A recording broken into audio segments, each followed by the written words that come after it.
The Badgers stink. They're not going to go to a bowl game this year. It's a 7-win team. Just stuck with Leonard.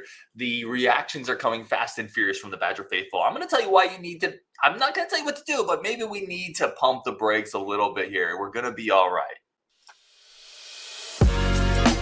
You are Locked On Badgers, your daily podcast on the Wisconsin Badgers. Part of the Locked On Podcast Network, your team every day. What is going on, Badger fans? Welcome to Locked On Badgers, your team every day. I am your host, Ryan Herrings. This episode is brought to you by FanDuel Sportsbook, the official sportsbook of Locked On. Make every moment more right now. New customers can bet $5 and get $200 in bonus bets guaranteed. Visit FanDuel.com/LockedOn to get started. How we doing, fam? Here's the thing. We're going to do grades in this show, offensive and defensive grades for positions. Some of those are not going to be very good, and they're earned. But I want to start here with more of a big picture thing. And I have a few comments I'm going to throw up. But my overarching thought here, and I'm not going to ever tell anybody how to think or how to fan, right? That's a guiding principle of this show. You fan however you want. As long as we're being respectful, all opinions are welcome. However, I'm just going to say I think people are taking this. Yes, this loss sucks, right? This is not how most of us expected the season to start. One of us thought that we would lose this Washington State game. So this is kind of what I expected, but I get it. I really understand that people are frustrated because we didn't look very good, right? And even in picking Washington State to win this game, I thought we would look better. Like, I was very disappointed in how we looked. That first half, we looked like a joke, right? So I get the frustration and the angst. I think we're okay, right? I really do. Here's the thing. There's a term in football, basketball, baseball called a scheduled loss, right? And while I don't think Washington State necessarily fits all the criteria for a scheduled loss is something you can look at in the calendar that looks trickier than the game should be. And for me, Washington State was always that game. Cam Ward's a real quarterback. No matter what you think about Cam Ward, he's a real quarterback. This was a road game early in the season with a lot of moving parts for Wisconsin. A lot of teams lose games in this situation. This was not a blowout. This was a 9-point game with a lot of weird things that happened in the second half. Okay, so again, I'm just take a breath. I think we're okay. I really do. Turnovers. Some of that is statistical variance. Washington State had 2 fumbles and recovered both of their fumbles. Wisconsin had 3 fumbles and lost all of theirs, right? Unless I'm forgetting one, but that doesn't happen often. Like, fumble recovery is literally a random thing. The statistical analysis has proven this out. There's not going to be a lot of games where 5 footballs go on the ground and one team recovers every single one of them, right? If one of those footballs bounces differently in the end zone with that Cam Ward corralled, Wisconsin gets a touchdown or a safety out, and the game's completely different. Now, I'm not here to play ifs, ands, or buts. I'm really not. Washington State absolutely deserved to win that game. They were the better team, like, period. I'm just saying, I think down the road, we're going to look back at this game, and it's not going to look like the atrocious loss it feels like right now. Washington State's an okay team. They really are. Cam Ward's an okay quarterback. And it's an out-of-conference game. I think you're going to look back weeks from now and say, I feel a little better about this team. Let me throw some of these comments up here that I've been getting. This one's from Kevin J. Time to admit the Badgers just aren't that good. Fickell wasn't some miracle cure. This is the first thing I want to hit on. If you were really high on the Fickell hiring, and by the way, not everybody was, and that's fine. It's absolutely fine if you thought this program should have stuck with Jim Leonard. However, if you were one of the many Badger fans high on the Fickell hire, don't let one game sway you too much. One game is a statistical, could be a statistical anomaly. Right? If you were this high on Fickell coming over based on years and years and years of what he's done, one game should not sway you that much, right? If anything, you should be really interested to see how he reacts from this, to see how the team rebounds from this. So, again, if you were on Fickell, don't let one road game against a non-conference teams where they lost the turnover battle 3-0 and was still a 9-point game sway you that much. Okay, that's where I would start. Roost says, Tressel is no Jim Leonard. Probably not. I've been on record saying I wish they could have found a way to get Leonard on this staff. I think Leonard's a stud. He's a very, very good defensive coordinator. However, Tressel's not a chump. Okay, like he's not a chump defensive coordinator. And this is a roster that what they're working with is the players that Jim Leonard and that staff left. Please understand what I'm saying here. Jim Leonard's not getting a pass rush with this defensive front seven either.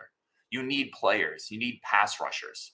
That's no defensive coordinator is going to look great if they don't have a couple great pass rushers, and that's what this team lacks. And Jim Leonard, this defense would not look like last year's defense if Leonard had stayed and they weren't able to add any pass rushers either.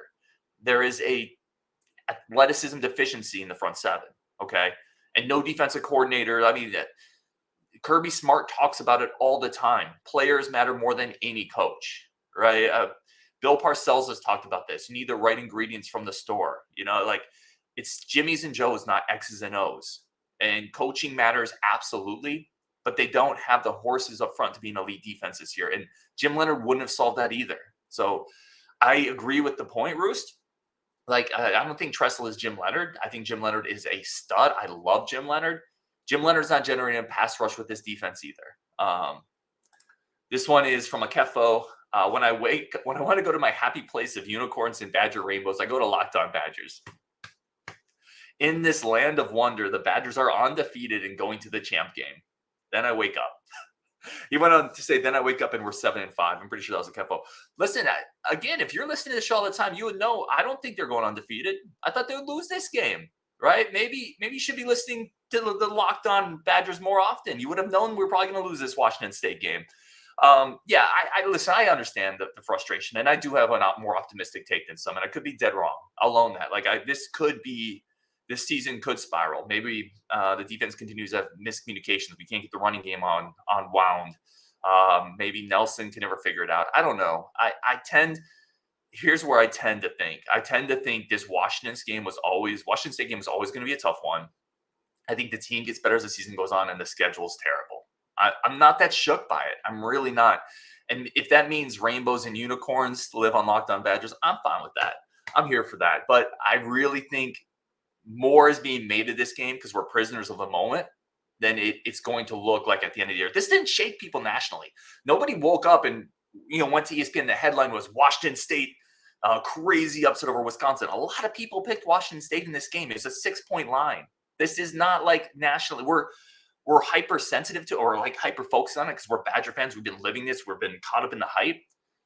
This nationally is not a huge upset. People aren't terribly surprised that Washington State at home with a returning quarterback beat a Wisconsin team transitioning a bunch of new players, coaches, and systems.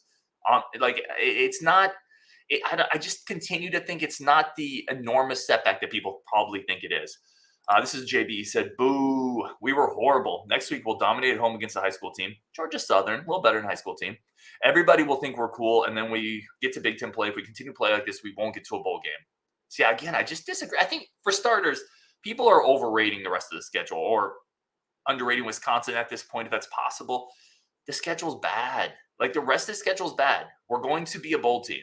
And there's not going to be 5 fumbles a game where the other team lands in every single one of them. Like there's some fluky stuff that happened in this game. And we didn't play well. And Wisconsin didn't play well. Again, Wisconsin needs to own this. They earned this loss. But you look at the schedule, and I'm seeing people say 7 wins, maybe not a bowl game. You got Purdue. Purdue lost to Fresno State week 1.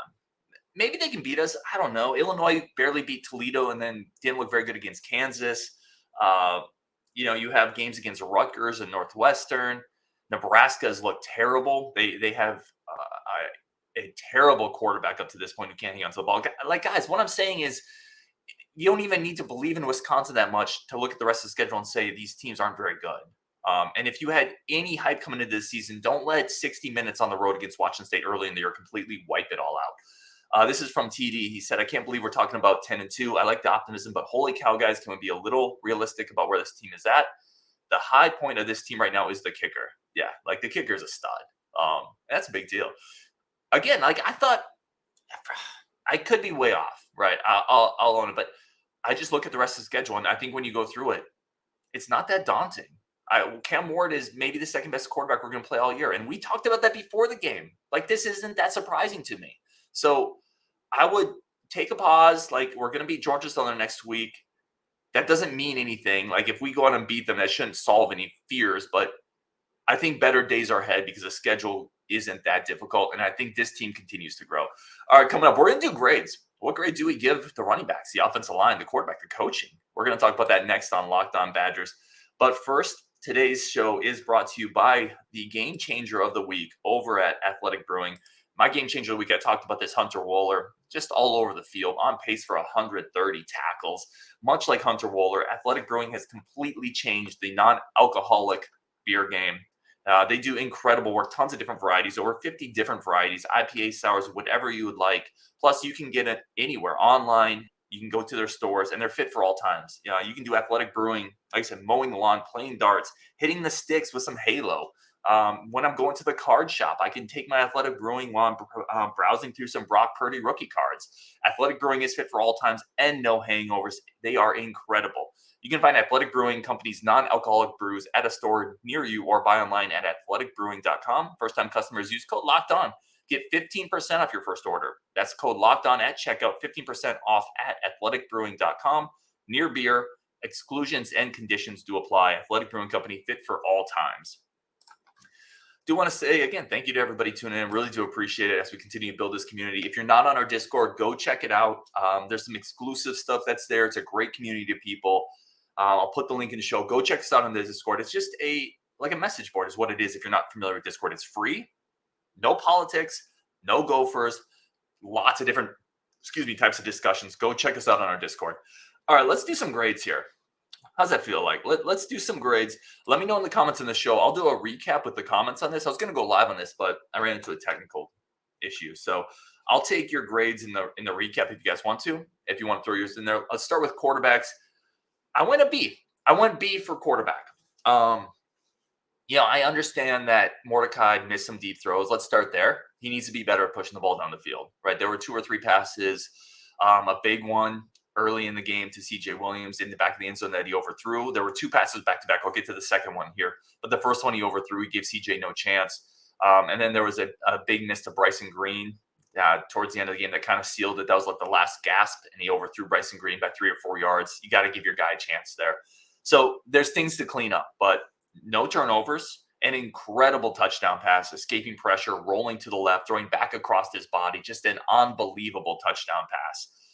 And the biggest thing that I liked about Mordecai, and this is where I'm going to give him a ton of credit, your quarterback's got to be your leader. Your quarterback has got to be one of your dudes, in the bus, getting everybody calmed down, ready to go. Like, he's got to be that rudder of the team, keeping them on course.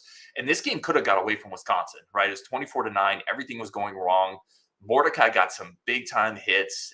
This was looking like a disaster, and Mordecai righted the ship.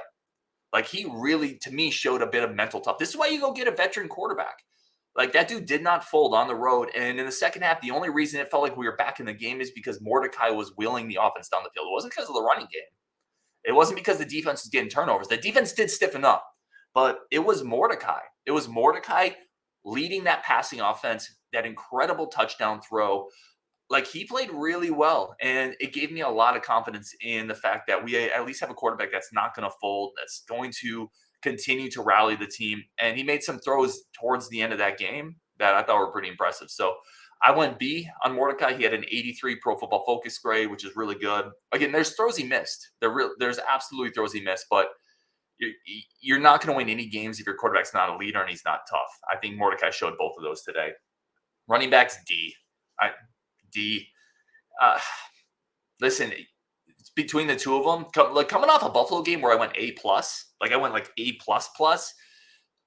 22 carries, 70 yards between the two of them. I mean, Braelon Allen was at 2.9 per carry, but 22 for 70, that doesn't get it done. Braelon Allen had multiple opportunities in this game where he was a broken tackle, maybe not from like a huge chunk play, but he was a broken tackle from 10 yards, 12 yards, and he just couldn't slip it.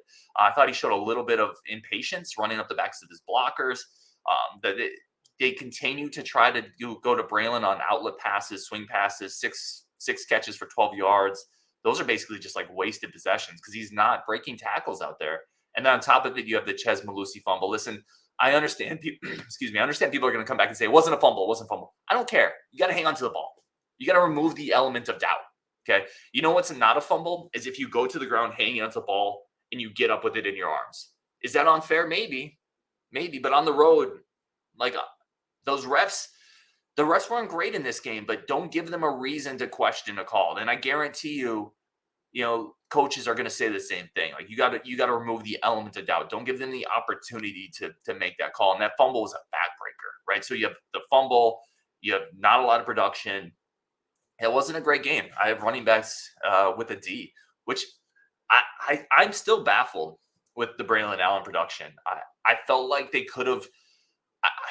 I don't know. Like, part of me says, and I'm curious what people think of this. Part of me says they really could have done a better job of establishing the run, of establishing rhythm. But at some point, if you're getting 2 yards per carry and you're falling behind in the game, it's hard to continue running the ball, right? Remember we were down 24-9 in the first half. Like that's and you have a situation where your running game isn't very effective. It's hard to then say, all right, let's get this rhythm going, because you're in danger of being run out of the stadium at that point. So I don't know. It is a very weird game to me. Let's go receivers and tight ends. I went C+ on receivers and tight ends. I combined them for this one. I went C+. I think there is some really good stuff and some stuff here that was pretty bad. So let me start with the good. Dike and Pauling. Pauling again, Dike again. That's back-to-back good weeks for both of them. That's back-to-back-to-back, right? And Pauling continues to show why he's a good fit in this offense. There's times where I still think on 3rd and short, we could target him more. I think he's really hard for people to cover. Like, he's quick, he's explosive, good hands, tough. He got popped at the end of the game there. I thought there could have been a taunting penalty with the Washington State player kind of doing the sleepy thing on top of him. I've seen that called too, but I like Pauling had another good game. Dike had 2 really tough catches, averaged 18 per carry or per catch. He's a stud. It was nice to see Skylar Bell get involved. I thought Sky had a really nice game. But then, on the flip side, Tucker Ashcraft had a big drop, wide open, well schemed up play. A day or a week after really singing his praises, that's a big drop. He's a freshman. I'm not crushing the kid at all. Like, I think he's still going to be a really good player, but that's a big drop in that moment on the road. You got to hit those. CJ Williams, he had back-to-back kind of jump ball situations to the end zone. The first one was a bad throw. The second one, there was contact from the DB. I still kind of want to see CJ go up and make a better play on a 50-50 ball, right? You're a big physical receiver. That's what we talked about week 1. Go give your big physical receivers some jump ball opportunities, some 50-50 ball opportunities. I thought CJ could have done a little bit better job there. There was a play, Bryson Green, a tough catch, deep post, deep kind of skinny post. I think he's got to catch that, right? You're a big alpha physical receiver. I think he's got to catch that pass from Mordecai, that deep 30-yard post pattern. So, yeah, a little bit of good and bad, too many drops. And the other thing I was thinking about is Chim has had some really nice moments. Don't get me wrong. I still don't know if we've seen that big moment we were expecting from this receiver room, right? Where a receiver catches a pass, breaks 2 tackles, rips off 50 yards, or it's a deep vertical and a receiver just goes over somebody and makes it. Like, there haven't been a lot of special plays from this receiver room, and at some point we need somebody from that group to break out and make kind of a game-changing play. And I don't think we've seen it yet. So I went C+ on receivers, tight ends. Very good moments in areas, but there's some left to be desired. All right, coming up, we're going to grade the offensive line, defensive line, linebackers, and secondary, coaching, and special teams. Which of those do you think I graded highest? I think one of them absolutely knocked it out of the park. We're talking about that next on Locked On Badgers. But first, a quick break for FanDuel, America's #1 sportsbook. Now is the best time to do it. NFL season just got underway, and there are incredible offers from FanDuel. Once again, America's #1 sportsbook. Right now, new customers can bet $5, get $200 in bonus bets, guaranteed. You bet 5 and you get 200. That's a crazy good deal. Plus, all customers who bet $5 will get $100 off NFL Sunday tickets. So now you can get a better deal watching the games and betting on them with FanDuel. They got both sides of that covered, like Legos sticking together. Now is the best time to join FanDuel. The app is easy to use, and you can bet on everything from spreads, futures, player props. We've talked about some of the Wisconsin futures. I'm still in on some of them. Like, I think we're okay. I think we're okay. So now, again, once again, it's perfect time. Visit FanDuel.com/LockedOn. Kick off the NFL season with an offer you don't want to miss. FanDuel.com/LockedOn. FanDuel, the official partner of the NFL. All right, gentlemen, ladies and gentlemen, I should say. Let's keep going here with our coverage, our grades, offensive line. Yeah, I went D. I went D on the offensive line. And this is a hard one because I actually thought I didn't think Malman had a great game last week. I thought he looked kind of slow. I thought he played pretty well this game. Washington State's got a couple dudes on the defensive line. I thought Malman was better. I thought Mortellini was pretty good. I continue to like Huber. But when you have one guy who just makes a couple catastrophic plays, like you can't give it a good grade, right? Because we're not grading the players individually here. We're grading it as a unit. And Jack Nelson just got blown up on a couple plays. Those are drive enders. One of them led to 6 points. I mean, think about a 9-point game when one of the Washington State touchdowns was just a scoop and score in the end zone off that Jack Nelson whiff. Well, like that's a game loser on the road. You can't do that. I think there were moments on the offense line, but it's also an offense line we didn't get a ton of push in the running game. Like a running game struggled. Mordecai got lit up twice off that blind side from Nelson, and there was pressure on other occasions too. It just wasn't a good performance at all from the offensive line. I went D. Honestly, that might even be a little kind, but I don't think the rest of the line. I thought there were moments from the left line. Again, I think Malman played better this game, but Jack Nelson, man, that's as bad of a game as you could play, and it really, really hurt the Badgers. So I went D for the offensive line. Defensive line, I went C+. A couple things here. Listen, Washington State is not that they are not a ground and pound prolific running team, but they're still, Nakia Watson had 11 carries for 26 yards. That's a good job by the defensive line. James Thompson, I mentioned in a previous show, had a good game, 1.5 sacks. I thought he played pretty well, but the defensive line still struggles to contain, right? They have a hard time keeping an athletic mobile quarterback in the pocket. That really hurt the Badgers. Not a lot of pressure from the other guys, from Rodas and from Gio Paez. It was just, I thought they were fine. And I think James Thompson has really established himself as the most disruptive force on that defensive line. And I really like what we've seen from him. But there weren't a lot of other impact plays. And again, I thought they were unable, and it's not all on them. We're going to get to linebackers too. But from a defense line standpoint, they had a hard time keeping Cam Ward in the pocket, and they had a hard time corralling him when they were there. Linebackers, I went a B. Now, again, this is kind of a tale of a couple different things here. I thought they struggled in space. We'll start with the bad. Maema, Cam Ward made him look bad in space. I thought there were a couple other plays. Turner missed on Ward, but there's also some really nice moments here. Maema had 10 tackles, had a really important sack. Petroyski came off the edge, had a really good pressure in the second half. Cheney, I think, continues to flash. Cheney came in, had a sack, and between Maema and Cheney, I think they had 4.5 tackles for loss. Maema ended up getting a 82 Pro Football Focus grade, which to me that feels a little high, but it's not something to throw away. So to me, this is a bounce back Maema game. I thought Turner looked pretty good. I thought Cheney continues to look good. It was nice to see Petroyski get a rush and get some pressure off the edge of the Michigan State transfer. So there were some really nice flashes here to me. I need to see a little bit more from Getz and Peterson. And then again, you want to see a little bit more consistent on the outside, and the linebackers also once again kind of struggled to contain Cam Ward. There were shots to be had in the open field, and they weren't able to make those tackles. Getz missed one as well. But overall, I think they were okay. Multiple sacks from this unit, bounce back from Maema. I continue to like Cheney. It was nice to see a flash from Petroyski. DBs, I went C. So again, this is kind of, maybe next week I'll shift up and I'll do cornerbacks and safeties and split them up, because I think there's some real differences here. Let me start with the defensive backs. Kamoi Latu, I'm not going to pile on him because I did a show like the stock down. Kamoi Latu has not looked good. Okay, Alexander Smith has not looked good. So that's some of the bad. And then the miscommunications were glaring. Now, is that on the coaches? Is that on the players? Truthfully, it's probably some of both. I mean, I'm sure the coaches to some degree would step up and take the criticism for that. But there's a play in, I think it was in the first half, where Washington State has two receivers kind of in a stack formation on the left side, and we have one defensive back out there. Listen, you guys are veteran defensive backs. Someone just needs to recognize that too. Like, it's not all on the coaches, is my point. It's not all on the defensive backs coach to get people lined up. There's got to be some leadership in that back seven or that back four as well. So I went C. That's some of the bad. The good, I thought Preston Zachman looked really good to me. I think we're going to see more. He played 50 snaps this game, had a Pro Football Focus grade of over 70. I mentioned during the game, like, he looks faster than I thought he would. He was running with number 5 on Washington State, who's their number 1 receiver. I forgot that guy's name, but he was running with him and staying with him stride for stride. He's pretty big, physical. I think we might have something in Preston Zachman. I'm excited for more of that. Ricardo Hallman, to me, has stacked back-to-back weeks pretty well. And then Hunter Wohler, once again, just is a stud out there.